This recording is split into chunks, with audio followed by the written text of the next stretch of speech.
Hi friends, దోసకాయ ఎండు చేపల పులుసు మా స్టైల్లో ఎలా చేస్తామో ఈ వీడియోలో చూపిస్తాను.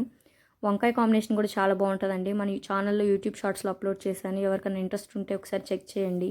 ఈ పులుసుకైతే ముందుగా ఆనియన్స్, మ్యాంగో అవైలబుల్గా ఉంటే మ్యాంగో, టమాటాలు అన్నీ ముక్కలుగా కట్ చేసి పెట్టుకోవాలి. మన రెసిపీకి మెయిన్ ఇంగ్రీడియంట్ దోసకాయ కాబట్టి దోసకాయని కూడా కొంచెం పొడవుగా కట్ చేసి పెట్టుకోవాలి.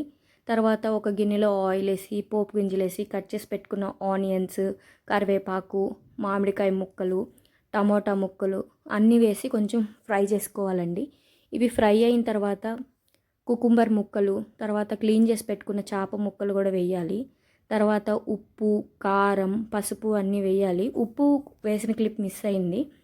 తర్వాత చిక్కగా చింతపండు పులుసు కలిపి పెట్టుకోవాలండి.